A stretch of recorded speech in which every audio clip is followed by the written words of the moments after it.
Санаи 28 апрели соли равон дар марзи минтақаи Исфара ва Ботканд муноқиша ба амал омад. Тибқи хабарҳое ки то айни ҳол паҳн шуданд, муноқиша байни сокинони назди марзии ду минтақа рух додааст.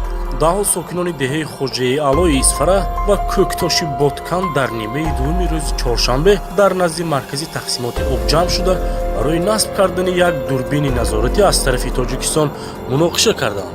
Сабаби сар задани ин муноқиша насби дурбини назоратӣ назди маркази тақсимоти оби Галавной гуфта мешавад. Ба насби ин дурбин Тоҷикистон мехоҳад ҷараёни тақсими баробар ва одилонаи обро назорат кунад. Вале ба насби дурбин аз ҷониби Тоҷикистон сарҳадбонони қирғиз зиддият намуда талаб карданд ки дурбинро насб накунанд. Ба нақли шоҳидон ҳодиса соати 3 баъд аз зуҳр оғоз шуда тақрибан 3 соат идома кардааст. дар натиҷаи сангандозӣ ба гуфтаи сокинони Хоҷаи Аъло беш аз 10 нафар сокинони деҳа захм бардоштанд. гуфта мешавад ки сокинони ду тараф ба ҳам санг паррониданд. тибқи баъзе хабарҳо муноқишаи мазкурро аввал шуда шаҳрвандони ҷумҳурии Қирғизистон оғоз намуданд. баъдан ҷавобан бар он шаҳрвандони Тоҷикистон низ баҳри ҳимояи марз ба тарафи онҳо санг андохтанд.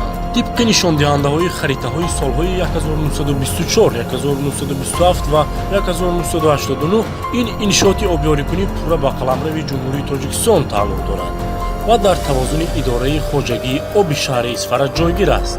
аммо Қирғизистон ба таври худсарона ин иншоотро ишғол кард ва то ҳол нуқтаи тақсимоти обро ки дар он поси махсуси нерӯҳои махсуси Пантераи гвардияи миллии Қирғизистон иборат аст, 20 ҷанговар худсарона назорат мекунад. онҳо ба шаҳрвандон ва мутахассисони раёсати хоҷагии оби шаҳри Исфара иҷоза намедиҳанд ки сатҳи обро тафтиш кунанд ва объекти заруриро насб намоянд. дар натиҷа аҳолӣ ва соҳаи кишоварзии минтақаҳои марзии шаҳри Исфара дар мавсими обёрӣ дар таъминоти об душворӣ мекашанд.